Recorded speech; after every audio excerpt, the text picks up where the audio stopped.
ঈদের চাঁদ দেখা দিতে এখনও দেরি আছে, কিন্তু ঈদের মার্কেটে দেখা যাইতেছে ক্রেতাদের ভিড়। রাজধানীর নিউ মার্কেটে শুরু হয়েছে কেনাকাটার ব্যস্ততা।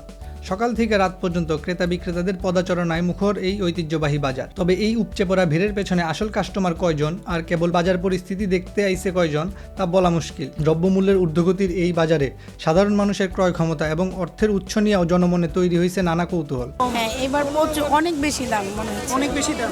আমরা এখন শপিং করতেছি, দেখতেছি যে গত বছরের তুলনায় এবছর অনেক বেশি দাম। কেনাকাটা সহজ করতে অনলাইন শপিংয়ের সুযোগ থাকলেও কেন ক্রেতারা এই তীব্র ভিড় আর যানজট ঠেলা সশরীরে মার্কেটে আসতেছে সেইটা একটা প্রশ্ন। নিরাপত্তা নিশ্চিত করতে আইন শৃঙ্খলা রক্ষাকারী বাহিনী হিমশিম খাইলেও ঠেলাঠেলির মধ্যে অনাকাঙ্ক্ষিত ঝামেলা এড়ানো কঠিন হইয়া পড়তেছে। গত কয়েক বছরের তুলনায় ব্যবসার বর্তমান অবস্থা এবং লাভের হার নিয়ে আছে ভিন্ন ভিন্ন মত।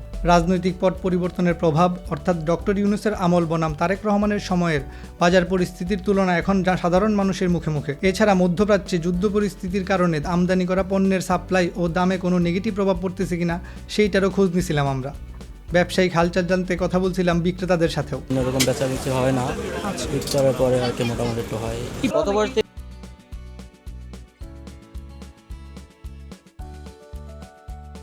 গত বছরের তুলনায় এখন তো ইলেকশন হইলো, নতুন সরকার আসলো, এখন কি এবার কি বাড়ছে নাকি আগের মতো?